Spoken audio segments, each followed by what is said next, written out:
नमस्कार दोस्तों, आज का हमारा टॉपिक है उपसर्ग। हम जानेंगे कि उपसर्ग क्या होता है और कैसे उपसर्ग से शब्दों का निर्माण होता है।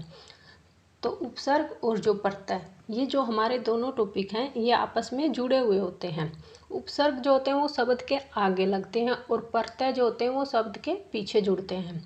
कई बार हम कंफ्यूज हो जाते हैं कि उपसर्ग शब्द के आगे लगेगा या प्रत्यय लगेगा। तो हमारी कन्फ्यूजन को दूर करने के लिए हमें क्या करना है, जो हमारी हिंदी वर्णमाला है उसमें ऊ जो शब्द है वो पहले आता है और प्रत्यय में आता है पै, और पै जो आता है वर्णमाला में वो पीछे आता है। इसलिए हमें याद रखना है कि जो पहले आएगा वो आगे जुड़ेगा और जो पीछे आता है वो बाद में जुड़ेगा। तो अब जानते हैं हम उपसर्ग क्या होते हैं। तो देखो, उपसर्ग जो होता है वो दो शब्दों से मिलकर बना है, उप प्लस सर्ग। तो उप का अर्थ होता है निकट या पास होना, और सर्ग का मतलब होता है निर्माण करना। तो उपसर्ग जो होता है वो शब्द के पास आकर एक नए शब्द का निर्माण करता है, उससे हमारा नए शब्द का निर्माण होता है। तो उपसर्ग की परिभाषा देखते हैं। उपसर्ग वह शब्दांश है, शब्दांश मतलब पूरा शब्द नहीं है, वो शब्द का अंश है जिसका स्वतंत्र अस्तित्व नहीं होता, यानी कि उसका स्वतंत्र अस्तित्व नहीं होता। वो तो शब्द के साथ जब जुड़ता है तभी वो अस्तित्व में आता है। जो किसी शब्द के पूर्व मतलब पहले जुड़कर उसके अर्थ में या तो विशेषता लाता है या परिवर्तन ला देता है। तो उपसर्ग वे शब्दांश होते हैं जिनका अपने आप में कोई स्वतंत्र अस्तित्व नहीं होता। वे किसी भी मूल शब्द के आगे जुड़ते हैं और उसके अर्थ में परिवर्तन ला देते हैं। कैसे? देखिए, हमने बहुत सारे एग्जाम्पल लिए हैं। जैसे यहाँ हमारा मूल शब्द है हार, यहाँ पे सब में हमारा जो हार है वो हमारा मूल शब्द है। देखिए, पर प्लस हार, तो पर और हार मिलकर क्या बन गया? परहार, यानी कि हमारा परहार नए शब्द का निर्माण हुआ और उसका मीनिंग ही चेंज हो गया। हार का मतलब तो होता है हारना, हार जाना, और परहार का मतलब होता है चोट करना। तो उसका मीनिंग चेंज कर दिया किसने? उपसर्ग ने। पर उपसर्ग ने हार शब्द के आगे जुड़कर। दूसरा हमारा है वी प्लस आर, यानी कि विहार। विहार का मतलब होता है घूमना फिरना। तो यहाँ पे हार हमारा मूल शब्द था और वी हमारा क्या था? उपसर्ग, और दोनों ने आपस में मिलकर हमारे नए शब्द का निर्माण किया है। तीसरे में है उप प्लस आर, यानी कि उपहार। उपहार क्या होता है? किसी को गिफ्ट देना। तो उप इसमें उपसर्ग है और जो हार है वो हमारा मूल शब्द है। तो एक नए शब्द का निर्माण हुआ उपहार का। चौथा हमारा है परि प्लस हार, यानी कि परिहार, त्यागना, किसी चीज का त्याग करना। तो हमारा मूल शब्द क्या था? हार, और परि क्या है? उपसर्ग, और नए शब्द का निर्माण हुआ परिहार। तो ये हमारे उपसर्ग होते हैं। उपसर्ग हमेशा मूल शब्द में जुड़ते हैं। यहाँ पे हमारा मूल शब्द क्या है? हार। हार हमारा मूल शब्द है और इसमें पर, वी, उप और परि ये हमारे क्या हैं? ये हमारे उपसर्ग हैं। उपसर्ग हमेशा मूल शब्द में जुड़कर एक नए शब्द का निर्माण करते हैं। तो हमें क्या याद रखना है? जो उपसर्ग है वो हमेशा मूल शब्द के आगे जुड़ते हैं और एक नए शब्द का निर्माण करते हैं। ये हमारा उपसर्ग है। अब हम इसको अच्छे से और एग्जाम्पल के द्वारा समझते हैं।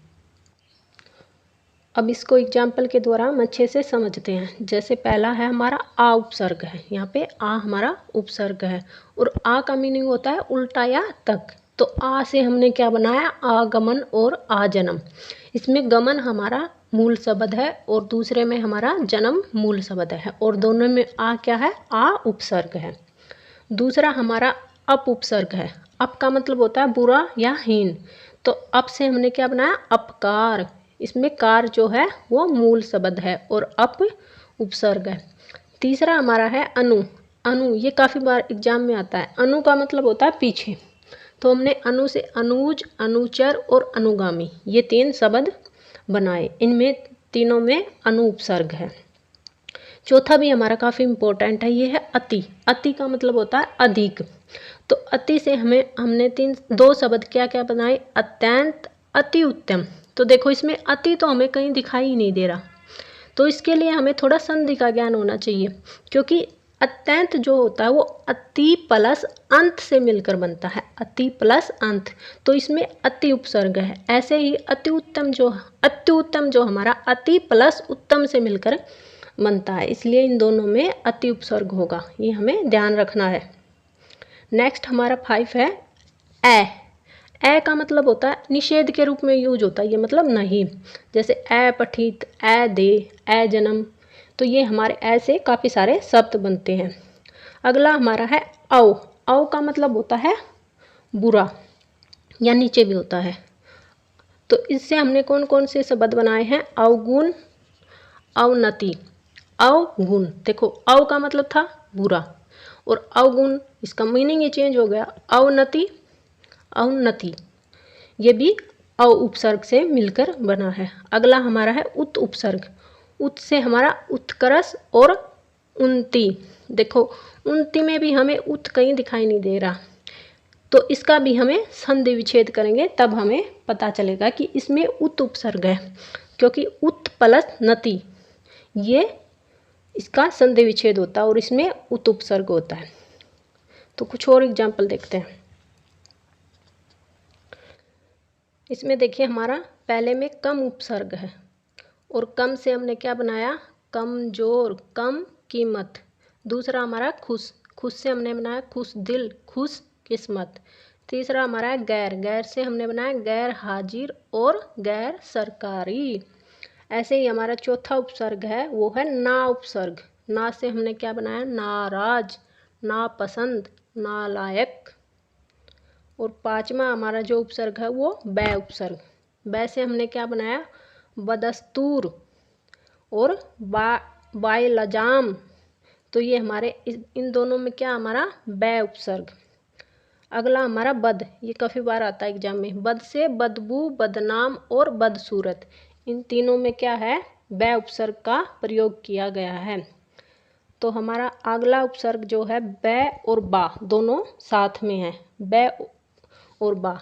तो इससे क्या बनाएंगे हम, बाकायदा, बदनाम और बदसूरत। ये हमने 3 शब्द बनाए हैं। इनमें बै, इन दोनों में बै उपसर्ग है इन दोनों में, और इसमें बा उपसर्ग है। अगला है बे, बे से बेकायदा, बेतमीज और बेईमान, क्योंकि ईमान जो है वो मूल शब्द और उसमें बे उपसर्ग लगा है।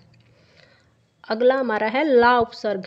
ला से बना लावारिस, ला, लाज और लापता। लावारिस में भी क्या है, ला उपसर्ग, और ला इलाज में भी ला उपसर्ग है। और जो ये पीछे जो होते हैं ये हमारे मूल शब्द होते हैं। अगला हमारा सर, सर से सरदार, सरताज और सरपंच। अगला हम रहा, हम सफ़र, हम दर्द। अगला हमारा है हर, हर का मतलब होता है प्रत्येक। तो इससे हमारे शब्द बने हर रोज, हर माह और हर साल। तो ये हमारे उपसर्ग हैं। थोड़े और देखते हैं फिर हमें अच्छे से समझ में आएगा। देखिए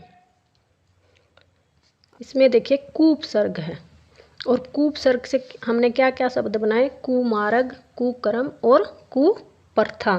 तो ये हमारे किस से बने हैं, कुउपसर्ग से, कुमार्ग, कुकर्म और कुप्रथा। फिर हमारा है दुर्लभ, दुर्गम और दुर्दशा। दु का मतलब होता है कठिन या बुरा। हमारा अगला है नी उपसर्ग, निर्बल और निर्धन।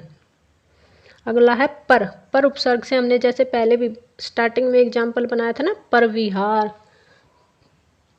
हार जो हमारा मूल शब्द था उसमें जोड़कर, तो ये पर है। परबल, परदेश, प्रभाव। अगला हमारा है वी उपसर्ग। वी से वियोग, विनम्र और विभाग। उसके आगे हमारा है स उपसर्ग। स से हमने क्या बनाया, सवर्ण, सप्रेम, सगोत्र। ये हमारे सभी क्या हैं, स उपसर्ग से मिलकर बने हुए शब्द है। अगला हमारा है सु उपसर्ग। सु उपसर्ग से सुगंध और सुअवसर। ये किससे बने, सु उपसर्ग से। अगला हमारा है परा उपसर्ग। परा से हमारा बना प्राज्य और पराभव। देखो प्राज्य जो शब्द है वो कई बार एग्जाम में आता है, इसमें जो जय है वो हमारा मूल शब्द है और परा जो है वो हमारा उपसर्ग है। अब हम इनको अच्छे से थोड़ा एक्सरसाइज से समझते हैं, थोड़ी प्रैक्टिस करते हैं, फिर पता चलेगा। तो ये देखिए हमारे कुछ शब्द हैं, इनमें आपको पता लगाना है कि कौन सा उपसर्ग है। ये कुछ उदाहरण है फ्रेंड्स, इसके द्वारा हम उपसर्ग को और अच्छे से समझने की कोशिश करते हैं। पहला हमारा अतियुक्ति शब्द में उपसर्ग है। तो अतियुक्ति में ए, अतः, अति और अत, इन चारों में से कौन सा उपसर्ग है? तो यहाँ पे देखो अत दिख रहा हमें, लेकिन वो हमारा क्या होगा? गलत, क्योंकि अतिउक्ति जो शब्द है वो अति प्लस उक्ति दो शब्दों से मिलकर बनता है, इसलिए इसमें अति उपसर्ग होगा। ये बी वाला ठीक होगा हमारा, ऑप्शन बी। नेक्स्ट हमारा अतिरिक्त शब्द में उपसर्ग है अत, अतिर, अति या ए। तो अतिरिक्त शब्द में कौन सा उपसर्ग होगा? अति उपसर्ग। तो नेक्स्ट हमारा है अध्यक्ष शब्द में उपसर्ग है। ऑप्शन दिए हैं ए, अति, अद और अधि। तो अध्यक्ष शब्द में उपसर्ग कौन सा होगा? इसका भी हमें छंद विच्छेद करना पड़ेगा, तब पता चलेगा। तो ये होता, इसमें आएगा अधि उपसर्ग। नेक्स्ट है अन्वय शब्द में कौन सा उपसर्ग है? तो अन्वय में कौन सा उपसर्ग है, ये आपको इसका छंद विच्छेद करना पड़ेगा। तो इसमें होगा अनु उपसर्ग। नेक्स्ट हमारा है अभ्युदय शब्द में उपसर्ग है अभिउदय। तो इसका हम छंद विच्छेद करके देखेंगे, तब हमें पता चलेगा। इसमें भी अभी उपसर्ग होगा। फिर है आसन शब्द में उपसर्ग है। इसका फ्रेंड आपको आंसर कमेंट बॉक्स में कमेंट करके बताना है। ये हमारा उपसर्ग का चैप्टर था। आशा आपको पसंद आया होगा। Thank you.